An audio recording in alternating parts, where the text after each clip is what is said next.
There's been a lot going on. It is now 30 minutes after the hour. We got Joseph Lee right here, and I'm not going to hit him up with too much things like I normally do first time when I get on because I just pow, pow, pow, pow, pow. He don't have a chance to even bob and weave because I be throwing things at him. But, that's just the nature of things that goes on all the time.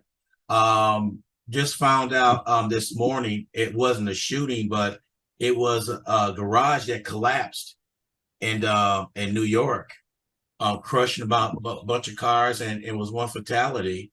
And it just happened out of the blue. So our infrastructure is in need of help. That's all I'm saying on that right there. But going to one shooting, I talked to Joseph yesterday.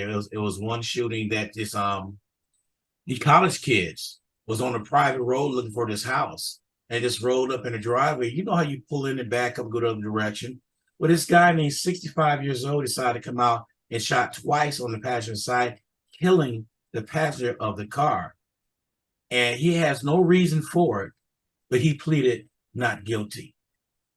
So these are some of the things that we're seeing that's getting out of hand with the shooting. I know that I listened to what I did, Joseph, the other day. I listened to some overseas news, Britain, all those newscasts, Australia, Africa, all of them. They are calling the United States the new Wild Wild West.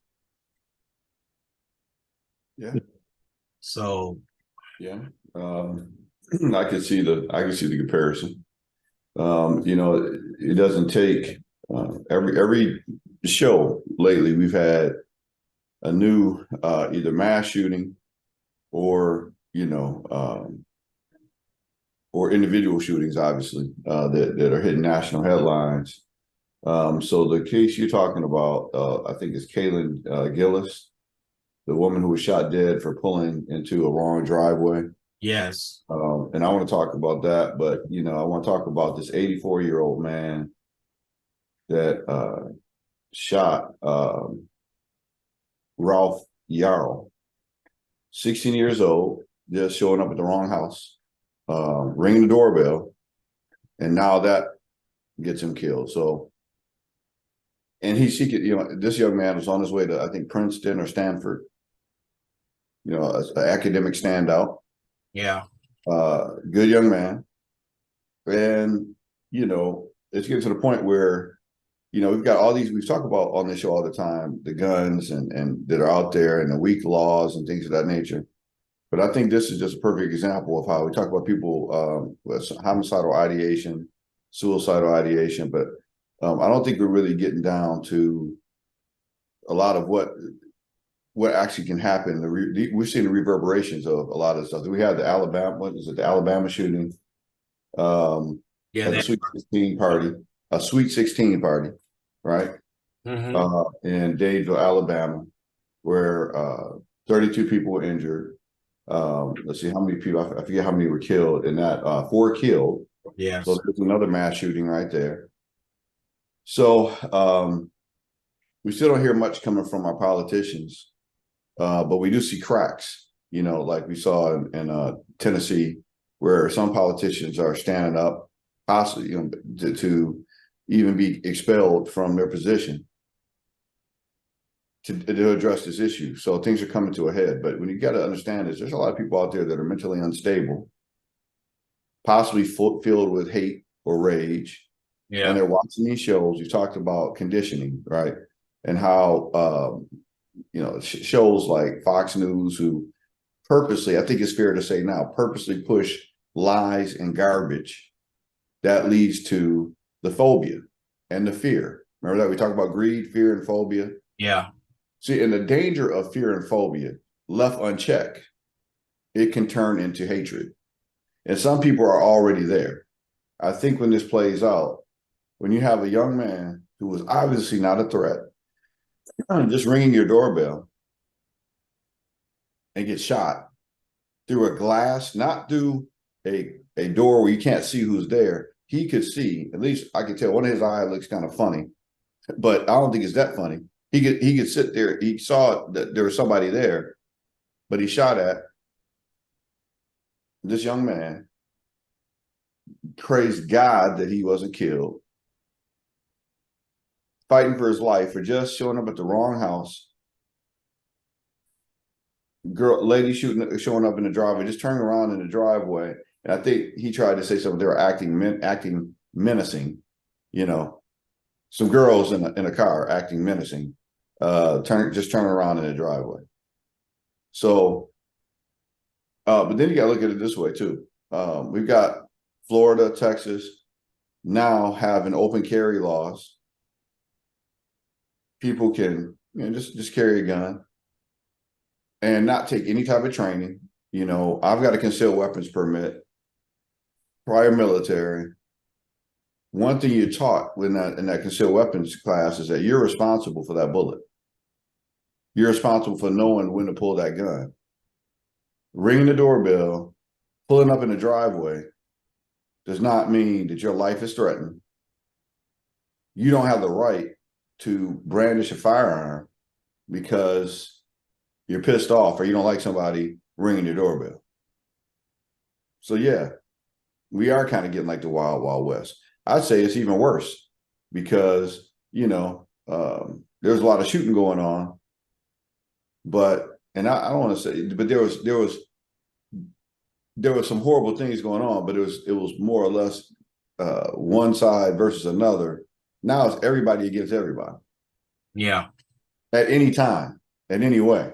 I'm not validating and saying that, the slaughter of, millions of Native Americans, and then also the retaliation of Native Americans on Caucasians taking their land was not horrific, but I think we're pretty much, I don't know if they were having shootouts every day, whereas we're having them every day, almost every day, every week, mass shootings in schools.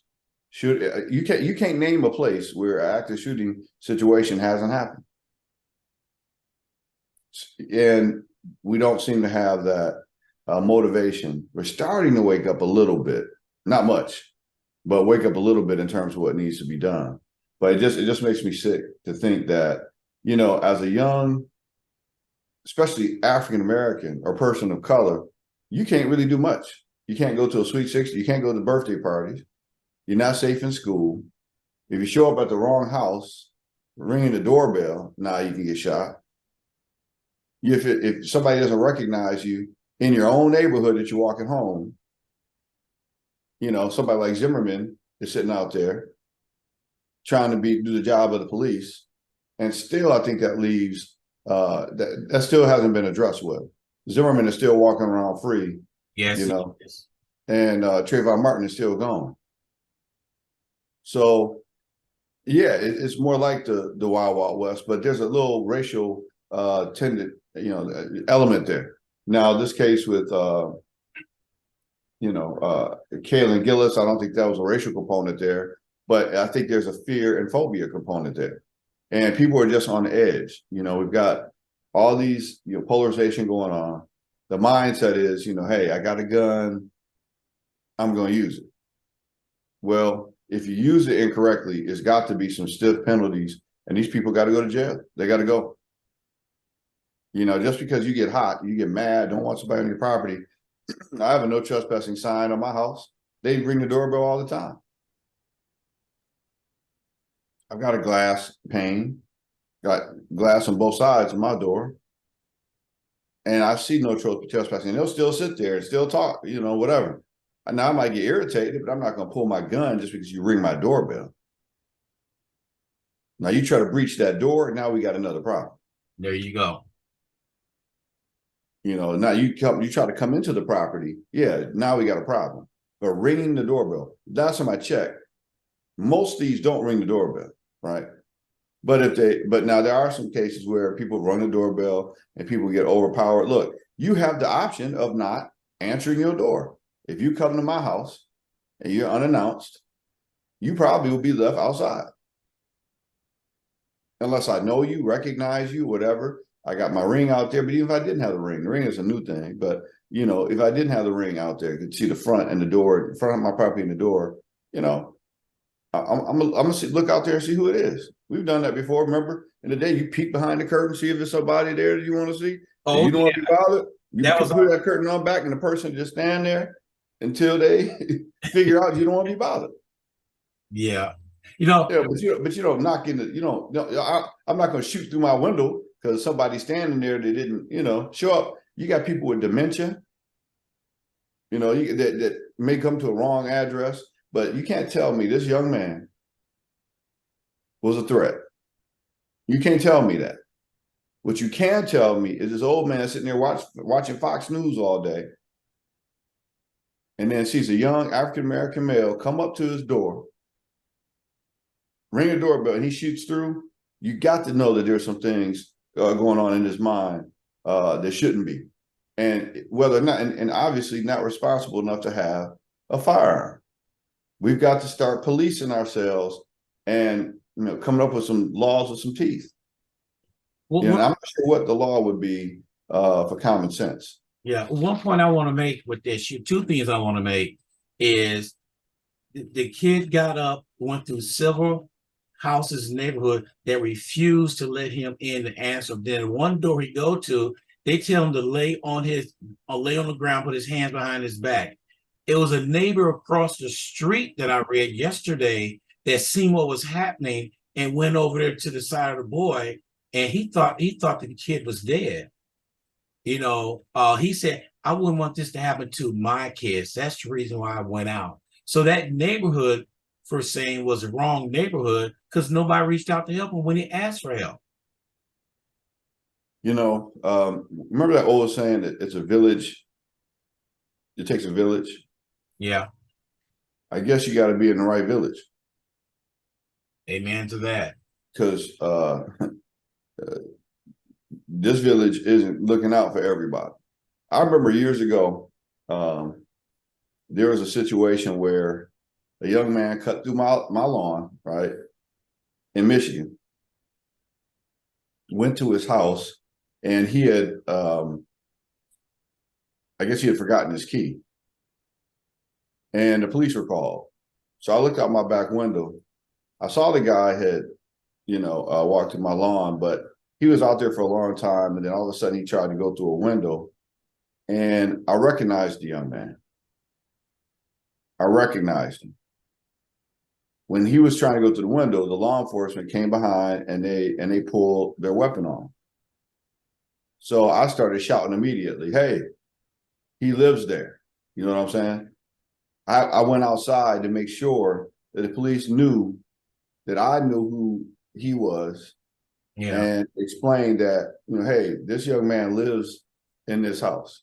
Now, I'm just going to tell this story, not because I don't want any, hey, that was a good job. You might have saved somebody's life. None of that.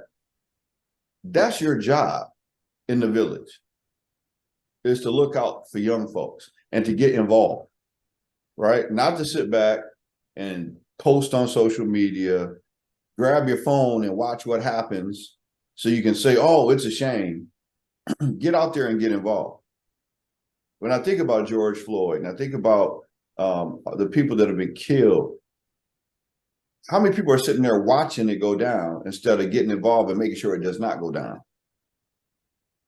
If that crowd sitting there while George Floyd was getting killed would have got involved with those officers, demanded they get off his neck as a crowd, he might still been here.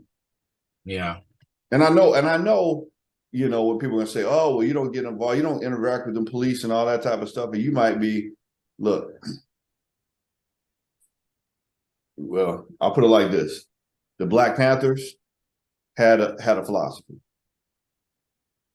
And they were going to police the streets and police against, police brutality. It's not a new thing. Not all police are bad. I'm not saying that they are.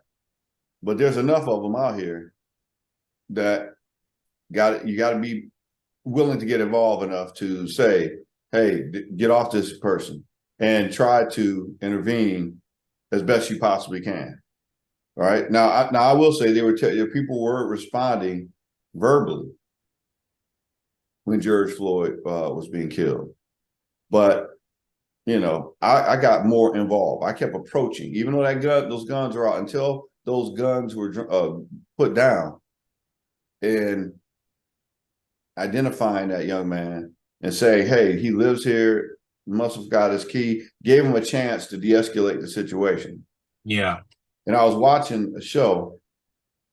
Actually, it was Roland Martin, which is a great show, a great radio show that brings out some very important points. I love how he systematically shuts down some folks, and says, he's noticed when law enforcement and Caucasians get involved, there's a lot of times a de-escalation. But when law enforcement and African American people involved, it always escalates. Yeah. Right. So what we got to do is figure out how to get folks to de-escalate instead of escalating situations. And that fear and that phobia, I think, is happening behind the shield. And also what happens when fear and phobia is unchecked, it turns into sometimes hatred. Right. And that's the outcome of this fear and phobia. Then you couple the fact that we got way too many guns out here in the street with people that shouldn't have a firearm. They're not either stable in mind or they're racist, and that's still not stable in mind. And we got to address this problem. You can't tell me that we can't deal with this situation because other countries are not having the shooting situations we're having. Yeah. No, one point you just brought up about the guns, and I want the audience to hear me what I'm getting ready to say. Now, on one hand, the crazy politicians, excuse me, are going out and say crime is rampant in America. We got to do something about crime. Okay. I got something to do about it. Quit passing all these nonsense gun laws that everybody and their mama could buy a gun. You want to know why crime is up? You letting this happen. You can't have talking about crime on one hand, and on the other hand, you can be 18 years old and buy an assault rifle. Now, wait, just one state that I looked up was Massachusetts. If you look up Massachusetts law, America could model what Massachusetts is doing with their gun laws. Tell us about it. What's going on in Massachusetts? So they know. The matter of fact, you can't buy an assault rifle. They're just banned from there. They've got the red flag law, background check, everything we're hollering for. They don't want to do. Massachusetts is doing it. And we can model from Massachusetts itself because they're doing it. They're going out with mental illness. They got all that we've been talking about for months on this show. There's one state in America that's doing it, and that's Massachusetts. Yeah, I think we need to lay out, in more detail exactly what that law is. So we're gonna, maybe on one show kind of lay it out and talk about what the option is, what we can expect our legislators, to do. And I think it's going to have to be a culture shift, in this country to say, okay, enough is enough. Yeah. We're going to have to value our kids over, access to firearms and weak laws that allow more of these guns on the street, because these situations, and I'm looking at the Alabama shooting, the Sweet 16 party, just a horrible, gut-wrenching tragedy where a young man saving his sister gets shot, killed. High school football star Phil Dowdle, 18, bright star, being killed by just straight up, nonsense. I know people. I know people that even parties, they're supposed to be, little social gatherings. People are bringing guns. I know a person personally who was trying to man the door at just a party for teens to get together. When he tried to reject, a person from coming into the party, turn around, kid pulls out a gun, shoots him in the head. Fortunately, the bullet grazed his skull instead of entering his skull. But unfortunately, this is what we're dealing with when we have so many guns on the street in a mentality of, like you said, the wild, wild west, right? Yeah. And it's too much of it going on. But you got to start looking at the foundational pillars of why crime happens. And they're separate issues. We're talking about a racial component. We're talking about economic components, the poverty. We're talking about a mindset component.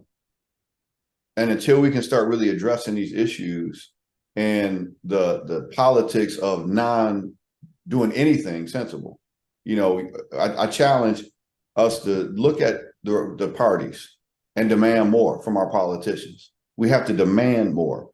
Meaning, like, if you are sitting there and all you're doing is saying no and you don't have a plan that makes sense, you're gone by the next voting cycle.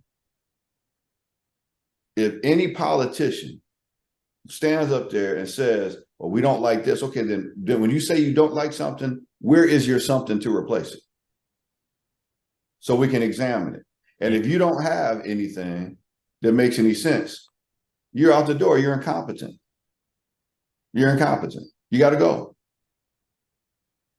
Until the politicians know if they don't come with it, they're going to just push for the status quo, and they're going to still be there. We're going to continue to have this problem. We're going to continue to have a problem where we have weak legislation, where we have obvious and serious, crucial problems going on in our communities all over the country, because it's not just a mental health problem. See, people they're quick to go to mental health. I'm a therapist, LPC in 2 states, seeing clients all over the country, all over the world. And I can tell you we don't have the same problems in other countries that we do here in the United States. We don't have them. We got mental health issues all over the world. But we got a murder and a shooting problem here in the United States because of the access to guns. So don't just call it a mental health problem, because if the world has the same mental health issues pretty much all over the world, but they're not having the mass shootings and the shootings, then it's not a mental health issue necessarily. It's a gun access issue. So how do you address it? Common sense says you address the access issue to guns, and other people will say, oh, well, it'll never happen in this country. Don't say ever. I won't ever say never. Yeah. Because there's a lot of nevers that people said in this country that changed. Now, I'm just trying to figure out what it's going to take for us to understand and not get so confused as to what to do. Does it have to be somebody in your family that you lose before you go, you know what, enough is enough? We have a lot of shootings that have happened this year already. We're only in April. Too many. When are we going to say, okay, enough is enough? Massachusetts, great. I'm glad they're taking the first step. But I really think it's got to be a mindset thing, right? Where we see how people are being brainwashed to think that they need to have access to these horrible options to dealing with no real threats or problems. That, by definition, is a mental illness. You have a unrealistic or irrational response to a non-threatening situation. That means something is going on in your head. That phobia and that fear that you have has turned into something. And now you're deeming people that aren't a threat are a threat because of what you're seeing, the images you're seeing on TV. The Democrats are so weak on crime that you got to take over your streets, you got to take over your house, your property, all that type of stuff. When I guess crime doesn't count when it talks about January 6th, right? That's not a crime. But ringing a doorbell, maybe, or pulling up in the driveway, that's the crime we got to shoot somebody over. Yeah. So we got to get past the hypocrisy. We got to get past the brainwashing, the intentional brainwashing, which I think you can see now. People can see now. Fox News is a key part of that brainwashing. They're putting out stuff that they know is not factual. They settled because they didn't want they're so-called TV stars, because you can't call them newscasters, because if it's not news, then what is it? They're TV stars. It's a magazine, basically. No, it's not even a magazine, because a magazine you read and you have to be more accountable with what you write, right? But if you're just giving your opinion, but your opinion is laced with or supposed to be a fact. See, what people got to understand is there's a consequence to putting false information out there. We talk all the time about, hey, if somebody wants to write in, call in. If we're saying something that's not true, call in. Tell us where we're not true. But don't step into the, don't step into the ring with no weak stuff. Because, people have found out the hard way that we might be nice going people, we might be karaoke singers, we might be whatever. But if you step in that ring, if you step in there and present some garbage, we're going to send you back home. Amen to that. Clean up your act and come again. You know what I'm saying? I'm not going to say no names, but it's happened recently, and it happens all the time. And that's why people don't call into the show. We got about 10,000 listeners. Nobody got nothing to say, so it must be some truth to it. And I'm open to debate. I don't have my awards up there on debate because it was so long ago, but I've debated against some of the top attorneys, whatever. Now they're attorneys, whatever in the country, and we used to tear them out the frame. Place more karaoke that too debate contest than I care to count, because if you know the facts, and here's the thing, shout out to my teachers, the educators that were in my life that taught me how to critically think. Don't just believe what you see on TV. Get in, do the research, read. Right now, I got 1, 2, 3, 4, 5, 6, 7 different news articles up right now so we can talk about the facts. And you got to read between the lines. I don't even just take what they say here. I have to deduce and add some common sense and infuse it to what's really going on here. Yeah. Nobody's told us yet what this 84-year-old man was thinking. But I'll tell you what, when it plays out, watch and see what happens. Probably, conservative, watching Fox News all day, 84 years old, and whatever you watch every day has an effect on your mental health. That's why I like talking to other people. I like talking to opposing opinions, because that's how you sharpen your mind. If not, you become delusional. You become disgruntled. You start falling into these fear and phobias that evolve into the hatred that turn into this man here, 84-year-old Andrew Lester, that's facing first-degree assault, and armed criminal action charge, but going to be probably more than that, who could possibly face the rest of his life in jail. And you know what? 84 years old, he's on the last, phase of his life anyway. But still, to spend those your golden years, and behind bars, well, it's I think it's deserved. Yeah. But if you do the crime, you're going to do the time. No exception. Okay, let's switch gears to Austin, Texas. Mm-hmm. Here's why I'm bringing that up. This guy drove down Black Lives Matter rally, shot and killed somebody. He was found guilty. But what they discovered after trial, all his hatred for blacks was on his computer. That was not in the trial. But now Greg Abbott waiting for him so he could pardon him. Say it's a travesty for him to go to prison. And I'm trying to figure out, this guy got hatred. He drives down there. He said he was doing something in self-defense. Last I found out, driving down where somebody's rallying at and shooting him is not self-defense. And that's what he's putting up. And now Abbott wants to turn around and pardon this guy when he can. It's going to be several months down the road, but it's just an idea. Like you said, it's our politicians. Why? Why they feel the need to go ahead and do this? They got a hidden agenda. Well, I mean, the hidden agenda isn't so hidden anymore, Ron. I mean, it's always been the agenda, but one thing that 45 has allowed people to do is be more outward with their racism. To just be more outward with it, right? And to hide behind these laws, that's the reason why they don't want to tighten them up, because it's just the old thing of that's why the Black Lives Matter movement kind of took hold in so many communities and the mindset, because it just seems like the laws and the policies and the politicians act like Black lives don't matter.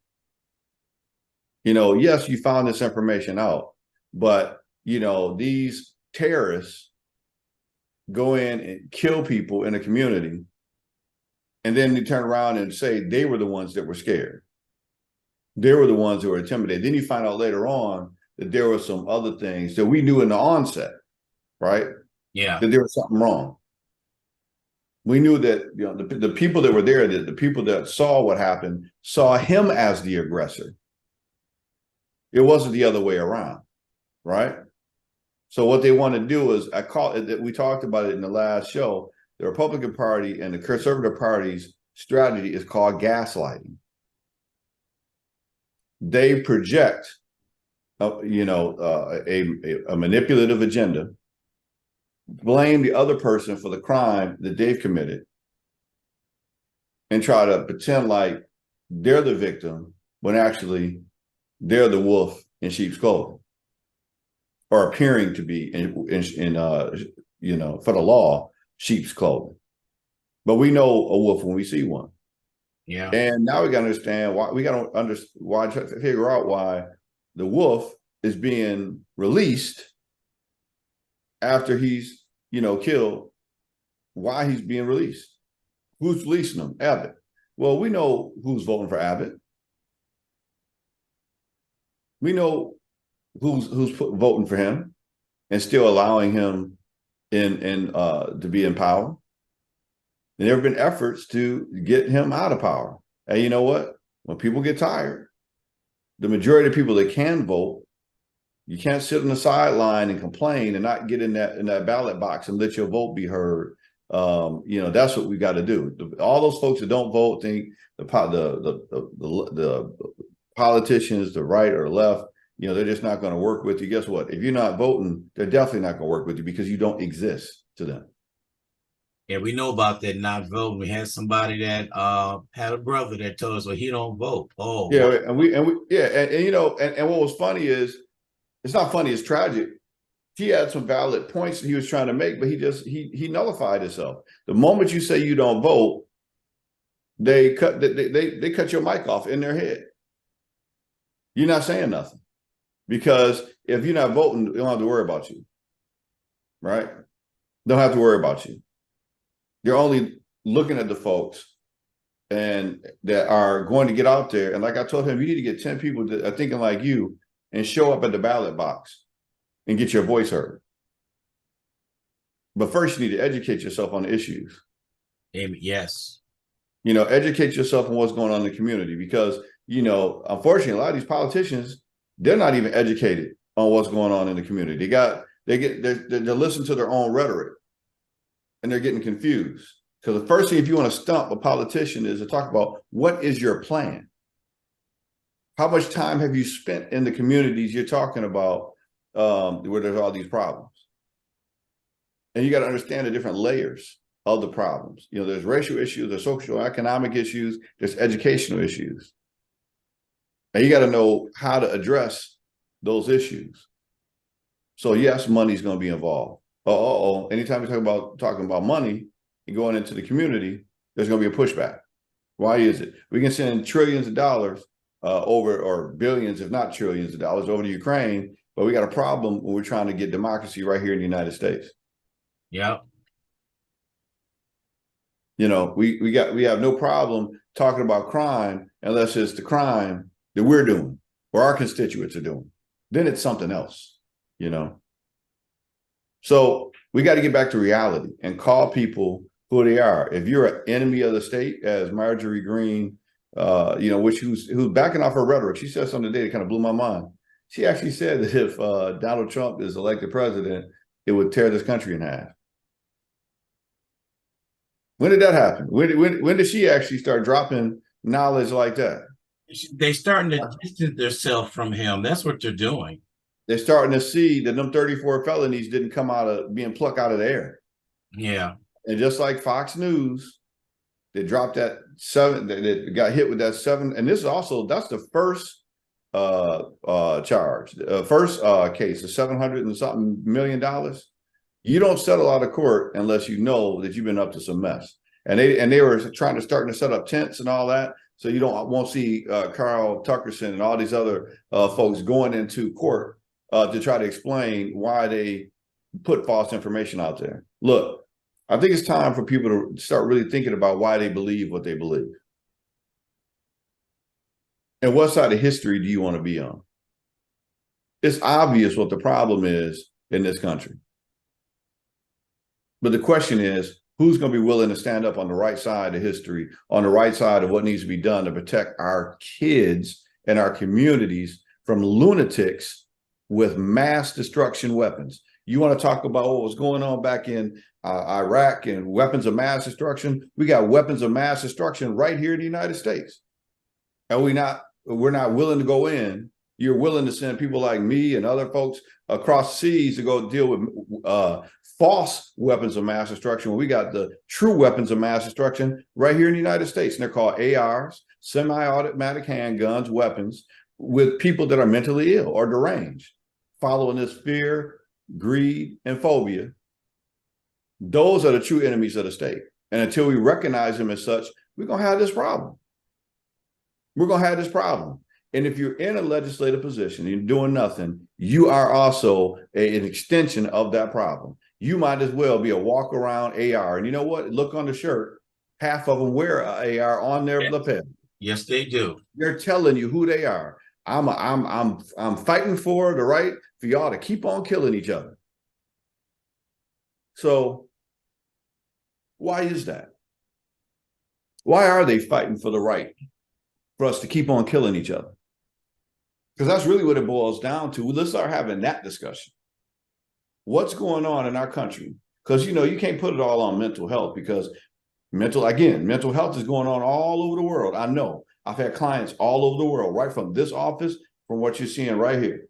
I've talked to people from Africa, Germany, UK, all around the world, United States, most of the states, right here from this office. The only places having a gun problem like we're having is here in the United States. So what's the common denominator? Access to gun and ineffective legislators that know that they're not going to be moved because of this confused version of understanding the Second Amendment. Yeah. We're being played. And as long as we allow politicians to play us, it's going to happen. So don't cry me a river, Republicans. Do something about it. Do something about it. But even in the face of horrific situations, I'll never forget the last time we had a meeting when the President Biden gave that address, and they had the parents of, was it Terry Nichols? Who was it? I know which one you're talking about. Yeah, let me see. Let me make sure I get this. That wasn't Terry Nichols. Dang, what was the name of the young man that was just killed? It's horrific. It's so many of us. It's hard to even keep the name straight. So many people being killed. But we had the parents there at the Capitol, and they wouldn't even stand up. They wouldn't even show support for this family. Just lost their son. It shows the mindset. But they can sit there and scream, liar, at the president, Marjorie Greene, but they won't stand up. They're so impassioned about that, but you won't even show your support for a parent that's lost their child. The gun violence. Yeah. The gun violence. Yeah. How serious can you be? You know, how serious can you be? So I'm gonna find the name of that young man, because that's not sitting right with me. You know, that I forgot that. But I mean, while I'm looking that up, you can go ahead, and if you want to chime in on anything. I was going to go ahead and chime in. An unscientific survey was done in Florida. And do you know that almost 50% of Democrats in that state did not vote when the election was done to have Sanchez back there again? And that's mind-boggling. We're talking about people not voting. A vote will change. This is a story I said before. I stayed in a little town called Bernie, Texas. This was this constable she was just plain shouldn't been in office. So we put together a little online newspaper to get our facts out there on why she shouldn't be in office. When election time came around, that constable lost by 13 votes. By 13 votes. So you tell me your vote doesn't matter. It does matter. We need to get out and vote. I'm like you, Joseph. If you didn't vote, stop talking to me. There's nothing you can say to me to justify the reason why you didn't vote. Well, you know, it's not. People say it all the time, and I hear the argument. But I just think of people like John Lewis, that got almost beat to death and fought his whole life, and we still don't have the Voting Rights Act passed. And as long as, because no matter whatever victory you're searching for or thinking about not participating in the government, what you're doing is basically saying, well, we don't have to address you yet because you're not frustrated enough to even act on the one power lever that you do have. So, you know, if you don't show up, then you're not going to be responded to, and you're disrespecting those that have lost their lives to give you that opportunity. So, you know, get involved. You know, if you think America has got problems, sitting around and just talking about it, that's not going to solve anything. You got to do something. What's your action step? What are you doing about it? That's my question. And I ask that on both sides. What are you actually actively doing about it? Are you bringing education? Are you bringing awareness? And then at the end of the day, what action step can you take to change what you don't like or what you see? But you got to also be educated on what's actually going on. So I was up here. I went into Massachusetts gun laws. They said that you must have a firearm identification card, a license to carry a firearm. Identification card must be required for any gun that you buy. A shotgun, I'm trying to pull up all this stuff. Well, when the internet runs slow, it runs slow. yeah.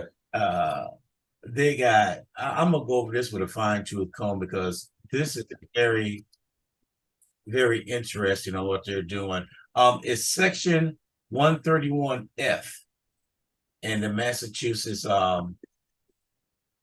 general laws. So if anybody want to take time out and look that up, it has everything in there about the gun law and what they're doing there in Massachusetts. Yeah. What's that name again? Section is 131F. Okay. So people can start looking that up. Yeah. I'm still trying to find the name of that young man. The national address when Biden addressed the nation. Yeah. And nobody stood up. Nobody showed any support on that side, on the Republican side. You know, we got a couple people that sent something. Martha Rice said greed, subliminal message. She put that down, and that's what you're doing, planting it in their heads. Remember years ago when vinyl was out, records are out. If you played the thing backwards, some of the rock stars are putting a message in there. You only hear it going backwards. Remember that? I remember that. Yeah, I remember that. All those things. But I mean, they don't have to play it backwards now. They just say it right up front. They say it right in front of you, and they're proud to say it. You know what they call it? A dog whistle. It's not a dog whistle. they putting out there. That's not a whistle at all. They're just saying it. And like they say, throwing spaghetti against the wall, seeing what's going to stick. Yeah.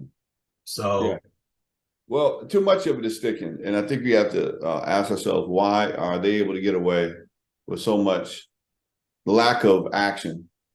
yeah.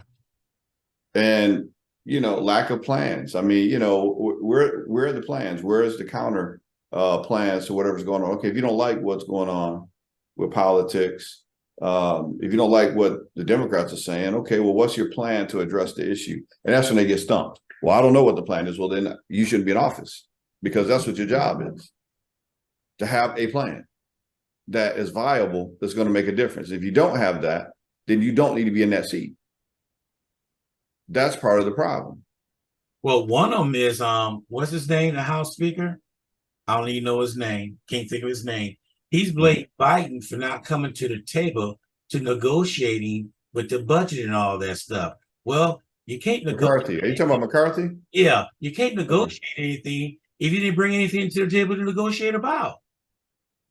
Now I don't get it. You saying they're not doing this, but like I said, where are your plans?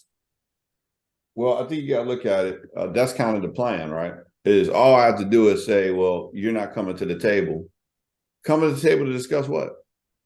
If you don't have a plan to discuss it, here's my plan, right? This is what I think what I want to do. And I think a lot of things that Biden has done has been effective in terms of his strategy and his approach to bringing the economy back. And what they don't like is that it's actually working.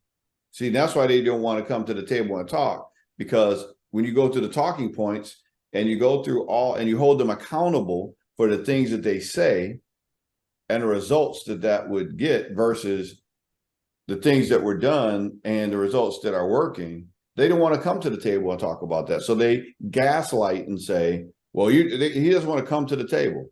Well, all you've done at the table is talk about what's not going to work. And then you don't put anything on the table that makes any sense. And when you start looking at the things that you put on the table, it's things that you really don't want to stand on, like ending Social Security. See, when Biden called him out like that, oh, no, we're not saying that, no. And he said, well, come to my office. Look, I got the document. This is what you said. Well, then they want to shy away and say, oh, well, no, no, that's what you said. Where's your plan? And when the plans that you do have, you don't even want to stand behind. Yeah. So again, if you don't see a clear, concise plan, and you don't have a whole bunch of aha moments on how this will address the issue, then they're just gaslighting you, manipulating you. Because the one thing they know that American people is we're frustrated. We've been frustrated for a long time. And what happens when you get so frustrated, then sometimes no action seems like an action.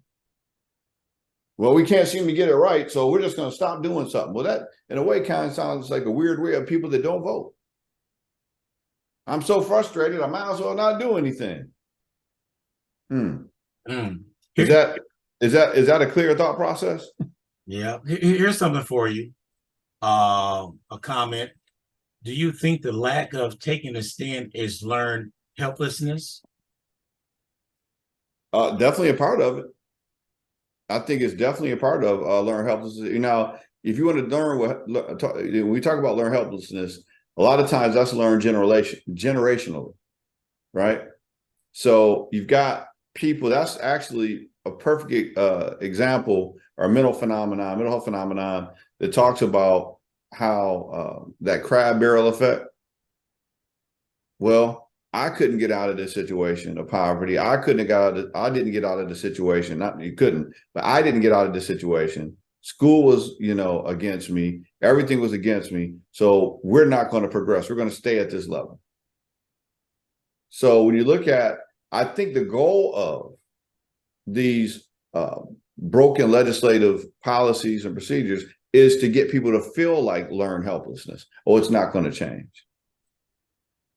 It's not going to, we're not going to make headway. Well, thanks to brothers like the guys over in Tennessee that said enough is enough, and they're going to keep standing up until change happens. That's how you get out of learned helplessness.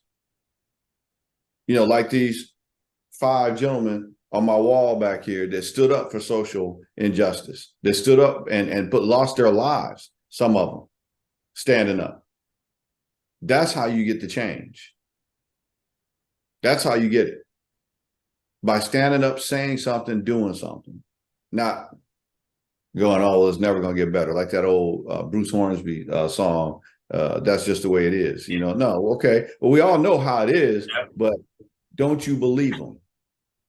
Because in any country, one of the main things that makes this country great is that we have the opportunity to change our leaders and our legislation. And it used to be without a violent transition. But Trump even tried to change that. Right. All right. And the damage, I was reading one of the articles, the damage that Fox News and people like that, what they've done to the democracy is way more than the 2.7 billion or the 784 million that they've got. These folks are truly, in my opinion, the enemies to democracy, because if democracy for it to work, you have to have a well-educated population. Then when you're sending out misinformation intentionally, you're destroying the fabric of the country. If you are knowingly saying that this is a credible source of information and people are just too lazy to actually look and find out the information for themselves, follow their own instinct or in their own moral compass, and maybe that's part of the problem. Maybe the moral compass is so corrupt that they're willing to hear this garbage and think it's true because they want it to be. And if that's the case, then we really got some work to do. We got some work to do on the conscience of this country and what we're going to do to move forward and understand our number one natural resource is not oil. It's not chips. It's our children. Yeah. That's our number one natural resource. And if we're not protecting them, we're not doing anything at all. Correct. That's our first priority, is to protect our children. And if they're not safe, our future isn't safe, literally. Yeah. Now, if we want to get down to it, get down to it. If you don't know, if you're saying a prayer that, oh my God, and the safest place in this world should be in an elementary school or in a place of worship, at a Sweet 16 birthday party. Those should be the safest places in the world. And whatever changes that has to be removed from society. As Malcolm X would say, by any means necessary. That's what it's about. Don't look to mental health, because you know what? If you're crazy and not willing to do anything, what's mental health going to do but tell you, yeah, you're crazy. It's documented. I can give you the DSM number. I can call you crazy. Okay, but then what are you going to do about it? In this country, we say you're crazy, but here's access to an assault rifle. Second Amendment says you can have it. That's the insane part. That's the crazy part. Second Amendment didn't say nothing about you having access to no AR or no semi-automatic handgun. I said it many times before. I'll say it again. That technology wasn't even available. Musket. That's what they had back then. So again, are we going to be stupid? Continue to be stupid and pretend like these weapons that are killing our kids, destroying our communities, black on black crime, as they say, white on white crime. Because another thing, I was listening to Roland Martin. I think he's right on about that. We always talk about black on black crime, but when is it white on white crime? Why don't we have those? Why don't we break it down that way? So crime, we look at that in general, but then we always want to talk about black on black crime. Okay, it's all crime. But we got to break into why there's crime that's so-called black on black. Since we don't control any ports, but a lot of things are in our communities that we didn't bring in. We don't bring in these communities, you know, cocaine and all that. Those things are brought into our communities. ARs and all that. I don't know any gun distributors, companies that are run by Black folk. Yeah. So they're in here for what? Fear and phobias, crowd control. And then we put in there mental illness and the social experiment that we've had since, you know, projects were created. Look at some of these studies. Look at what's going on. They try to understand all these different levels of socioeconomic oppression, how it plays out to the current climate of having access to weapons, and the effect of media and perceptions. Now, yes, I get it. You got to have sense enough to go, you know what? That's for TV. That's a mess. That's not real. I need to focus on what needs to be going on. But here's the thing. Look at Maslow's hierarchy of needs. The first level is survival. And then you start moving up to higher levels to what's called self-actualization. What you're asking people to do is not even in human nature. The first level is survival. And if I can't survive, if I don't see myself surviving, then I don't ever get to those levels of self-actualization. And that's where you get learned helplessness. Because they're not able to look too far. I'm trying to eat. I'm trying to survive. I'm trying to navigate moving through my community. And I got Black and white folks trying to kill me and law enforcement trying to kill me. And you're wondering why I can't become this great thinker and think about how to affect my community. I'm just trying to survive day to day in some of these communities. And I've got enemies on all sides. The ones that look like me and the ones that don't look like me. Yeah. And even the ones that are putting on a shield and coming to protect me is well known is some of the law enforcement agencies, a lot of them are infiltrated with white supremacists. So again, we have a culture problem. We have a gun problem. Mental health obviously is implied, but stop looking for part of the solution, look for the whole solution. We got to hold people accountable that are willing to sit there and allow this system to keep killing our children, killing our babies, killing our future. Because guess what? There's a threat outside this country that's happy to see this continue. And for those who don't know what I'm talking about, China, Russia, North Korea, they cool with us being fragmented and being torn up on the inside. Yeah, it's interesting. When was the last time you heard any of those countries talk about the gun problem here in the United States? You ever heard any of those leaders talk about the tragedies and all the deaths and the mass shooting? No sympathy from them, man. We're so sorry what's going on in your country. Not one time. Remember back in the day when there would be a mass shooting or a tragedy, other countries you say, oh my God, this is horrible. We send our support, or we, send our whatever, our care, our whatever. That ain't happening no more, is it? Nope. Why? No. So your actions speak so loudly. I can't hear a word you're saying. In fact, I think China just got busted for having a police station in Manhattan that were intimidating other Chinese folks that were critical of China.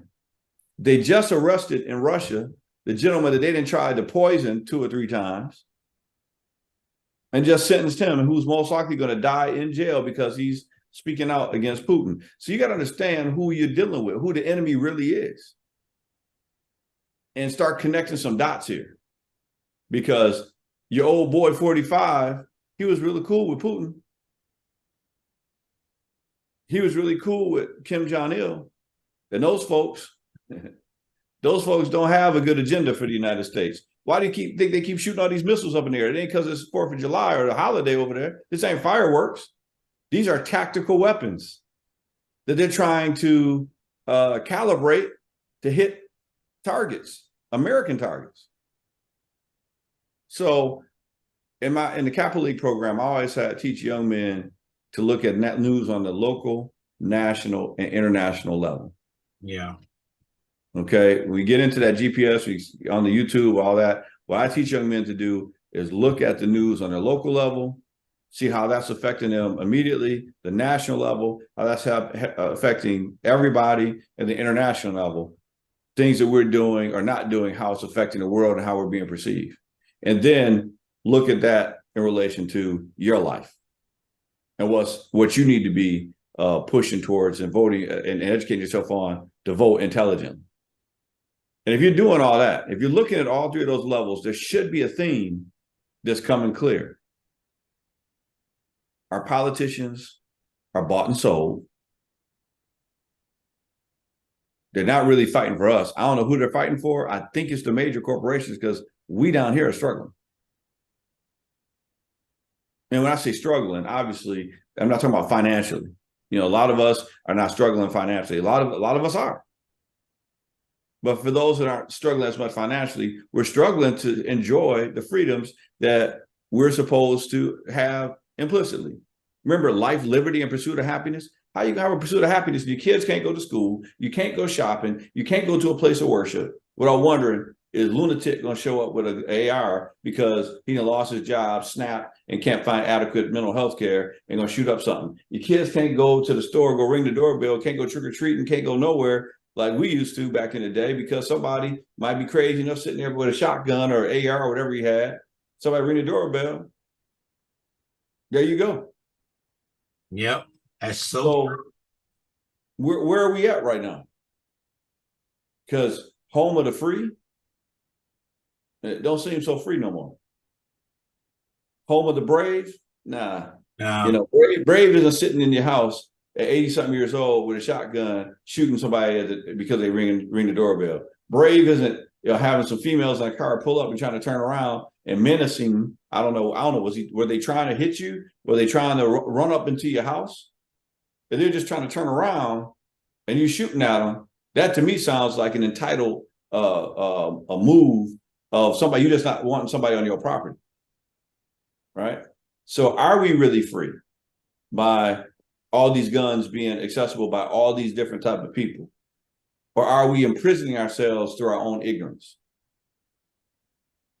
Greed, fear, phobia. That's what seems to be running our country and the underpinnings of all this stuff is greed, fear, and phobia. And now the last part is that fear and greed, phobia, unchecked turns into hatred. That is an actionable item, as we have seen. And this is how it plays out when you have a well-armed society. And I have to wonder if that's not the goal. We talk about this so-called civil war. Is this what they mean? Is this the civil war? Where people just aren't free? You know, if you look at Montesquieu's Spirit of the Laws and understand how that works, laws are supposed to be designed to give people freedom between the hedges. The hedges are supposed to be based on moral and universal laws that protect people. Who's being protected? The lunatics are being protected. Yes. I don't know how free people are feeling, but if you don't feel comfortable going to a large crowd, they said, I saw a study, 84% of Americans have changed their lifestyle and behaviors based on all these active shooter situations. 84%. That's a pretty high number. So when are we going to realize we're not free anymore? Because of our own efforts of understanding the misinterpreted understandings of what freedom is. Yeah. So, well, you just speaking that, this just came across the head of the FBI division here in San Antonio saying it is critical and crucial for the community to get involved to stop all this violence that's going around in the area. Yeah, but how do they get involved? Right? Yeah. You write into your politicians. You vote. Can I say that again? Maybe you need to say that 2 more times, bro. You vote. That's how you get involved. And you get these fools out of here that aren't doing anything. Right? Speaking about voting, this is May 6th, local voting for your council member or for mayor and propositions are up. See, people will not go out and vote on things like this. Oh, it's not the big thing. It's not the major election. Anytime there is an election, it's major. It's affecting your lifestyle. It's affecting you. It's affecting your neighborhood. You have to get out and vote no matter what. That's May 6th. That's on a Saturday. So that's no excuse not to go out and vote. It's on the weekend. So I just thought I'd drop that in there because that's happening May 6th, coming up. Yeah, it's not sitting right with me that I cannot find the name of this family at the national address for Biden. But if we can find that, any of our listeners can put that family out there. That, you know, mom and dad was sitting there, just lost their son, and not one of those such and such GOP members stood up to provide any support on that tragedy. And that to me really signified where we're at in the country, you know, that we can't even show sympathy and empathy because we don't want to break the party line and show anything that's going to be, you know, constrict gun laws, you know, or cause more stringent gun laws. I'm That not, really kind of shows. I'm not going to say, but you know my thought on sympathy for Major Payne, and I'm going to leave it at that. Yeah. Yeah, well, you know, I mean, the thing is, you know, in that context, you know, where it's in the in the dictionary, not the library, but in the dictionary. You know, I think we got to have sympathy and empathy on kids that are being killed unnecessarily because of ignorant laws, and you've got to have empathy on the fact that you're not doing your job and that people's lives are being taken and lost, unless that's the goal. And if that is the goal, then the people have to say enough is enough and get their butts out of here. And at a certain point, we got to stop looking at the words and start looking at the actions. That's why I end the show every time with your actions speak so loudly, I can't hear a word you're saying. Because I always, as a good therapist, and as a person that's a good citizen, I'll listen to what you say, but I'm going to listen more closely to what you do. Yeah. So what did Jackson say? What have you done for me lately? What have you done for me lately to help with this situation out here, guns on the street? And they say, and they push it back to mental health, like get off mental health. Okay, obviously you got to be mentally ill to do what you're doing. But I tell you what, a mentally ill person without access to an AR can't do a mass shooting if you don't have a gun. Now that's just common sense. But apparently common sense is no longer common. No. And that's it. Until common sense becomes common and we're able to start acting on it, we're gonna keep running through this circle, keep running through it. And I don't buy for 1 second that it's not ever going to change. You better believe it's going to get changed. The right people just haven't been affected yet. Yeah. You know, when we get to that point where the right people get affected, that's when it's going to change. And I'm talking about affects their pocketbooks. You know, I bet you Fox News is going to be a little different going forward when they talk about voting rights and voting activities. Dominion hit them in the bankroll. And I think they're facing another $2.7 billion lawsuit. Yep. Yep, they are. They are. So there's ways to make things change. It's gradual, but you understand the nature of how they got to where they were. They played off of everybody's fears and phobias. And not that you wanted to educate, but there's a goal to playing off of people's fear and phobias. And we're seeing it play out with the gun violence, with the illegitimate laws that are passed. You know, Abbott now freeing someone who obviously needs to stay in prison for what he did. Yeah. And the motive and the mindset in which he carried. If you act like a terrorist, if you think like a terrorist, act like a terrorist, and think people die because of terrorist acts, then you get treated like one. And if you support terrorist activity, then you get addressed as one as well. So there is no double talk. I'm very clear on how I see Abbott. Yeah. If you support that man, then you're supporting what all that he stands for. You know, and that stems back to the ignorant comment that 45 said when you had the neo-Nazis and all that, and they're talking about, oh, there were some good people in there. Good people don't hang around with Nazis. They don't have the same agenda. So birds of a feather flock together. Yep. Amen to that. And if you're supporting that flock, then guess what? You're affiliated with it.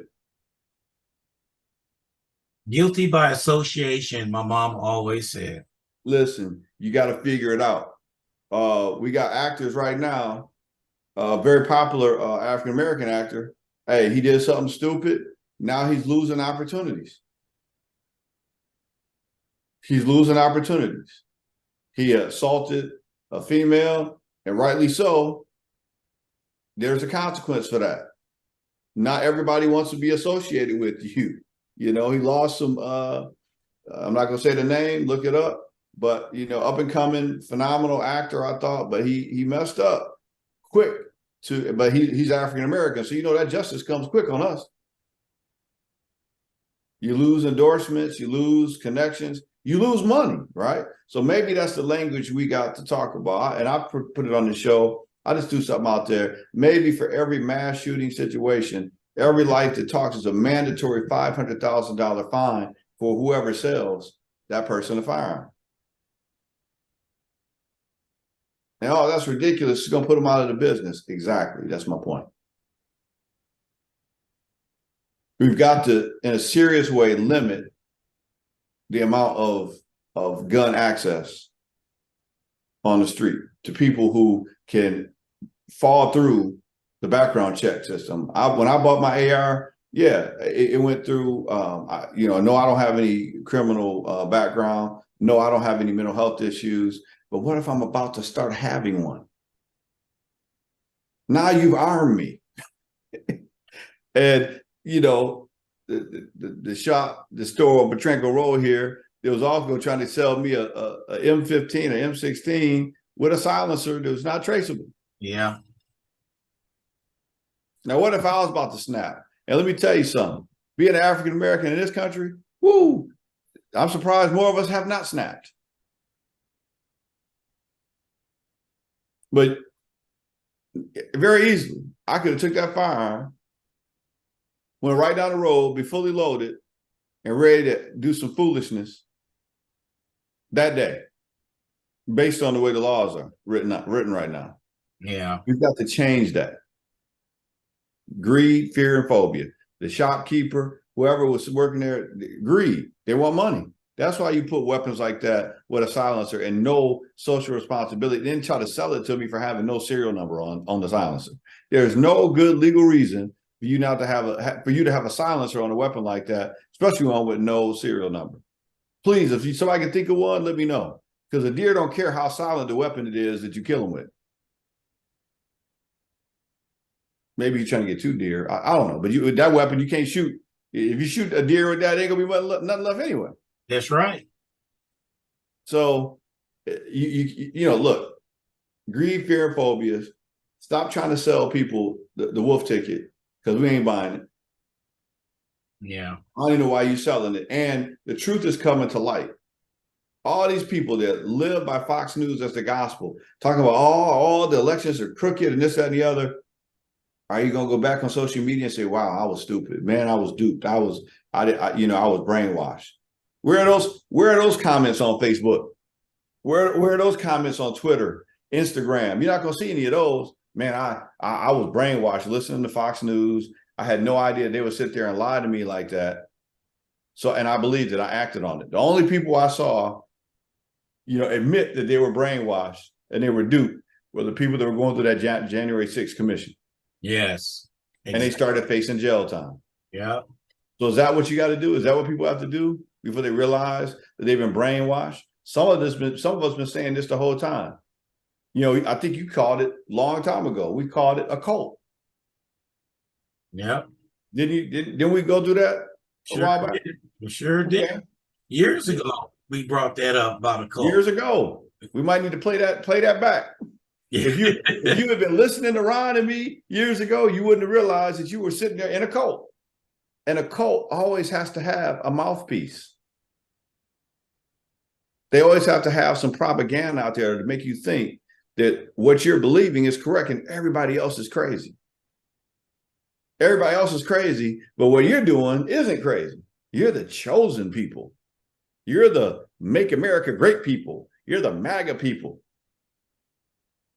But let me hit you with all this illusion and manipulation and lies. And then I'm going to have you act. There's always, people understand there's always an act that they're trying to get you to do at some point. Yeah. So once they've got you conditioned, then they're going to want you to act. January 6th was the act. And now that he's now facing charges, he's also sending out other, not in subliminal, overt messages. Wants you to protest. It's going to be scorched earth. What does that sound like? Star Wars. Well, it sounds like wars. I don't know about Star Wars, but it sounds like, a well-armed society password for you need to start tearing this mug up till we get our way. Yeah. I mean, that's how I took it. But just understand something. Be careful. Because I just saw on, this probably happened a while ago, the lady that spit on, it was in a Days Inn, you can Google it, it was on the Roland Martin show. There was a Caucasian lady that spit on a Black woman because she didn't feel that she belonged there. And you hear the lady behind the counter saying she's a resident. She can get her breakfast here. The lady comes up and she spits on her. Now, while she's, trying to continue to walk, the next scene, the woman is getting mopped up. Now, she has the camera on this lady as she still mops her up. The woman then is apologizing. She went from, I don't care, and then 9 seconds later, she's on the ground getting beat down. Talking about, I'm sorry about that. Don't let life have to beat you down before you realize white supremacy is an illusion. There is no white supremacy. It's already been established. It's already been established. We are Black supremacy, any type of supremacy. We're human first. Now, if you want to get down to it and look at who are some of the fathers of civilization, who actually created a lot of the things in a healthy way and contributed to humanity, you're going to see some people of color in there. You're going to see some civilizations of color. But when you start getting into supremacy, part of that is that you start developing a hatred. Nationalism and having pride, when it branches over to supremacy, that's when we got a problem. And that bubble is not going to protect you from folks. You do something stupid nowadays, you're going to get dealt with immediately. And I think they know that. So the only way to offset that is to make sure that you're well armed. Right? Because they already know they don't want to end up on that ground like that lady who was spewing that hatred. They don't want to end up like that. So somewhere in that mind, that fear and phobia is there. So what do? They stock up on all these guns. They stock up on all these things and listen to, all this illusion of where the crime is, which is gaslighting, because they're the ones talking about the GOP that are really the harborers of crime. Talk about pro-life, but they don't talk about all the elements of actually making sure that life actually happens in a healthy way. Prenatal care. Making sure that there's adequate access to health care. When Obamacare came out, they were opposed to all of those things, even though some of their constituents, a lot of their constituents were the ones who were benefiting from it. Exactly. But you say you're pro-life. Well, what is it? What pro-life? What type of life are you pro of? Because if prenatal care isn't there, if the resources aren't there, if the hospitals aren't there to actually ensure life, then how can you be pro-life? Pro what type of life? What are you talking about? So the ideas are half-baked. The talking points are not well thought out. There is no plan. You have no party. All the bombastic comments, all the ridiculous things are out there just playing off the fears. Where is the substance to your plans? And if you don't have that, hey, you're just talking. And again, we're going to, I guess, lead the show at this. We went over. Your actions speak so loudly, I can't hear a word you're saying, right? So that's how we end it. I think we've addressed. I don't know if we got to all the questions. I see you try to work them in there, Ron, but yeah, they're it is what it is. But we had people. Everybody, people responding and stuff. But definitely next week, I'm gonna get this thing about Massachusetts law and get that laid out so everybody can see what that state is doing. But until next week, my brother. All right, and I'm gonna find that family that's not sitting well with me. So was that Biden's address that none of the Republicans stood up for, because we got to bring it up. I got to go to talk about it. So I'll try to bring that up next time. All right, we'll catch you next week, Joseph. All right, catch you then. Yeah. All right, bye.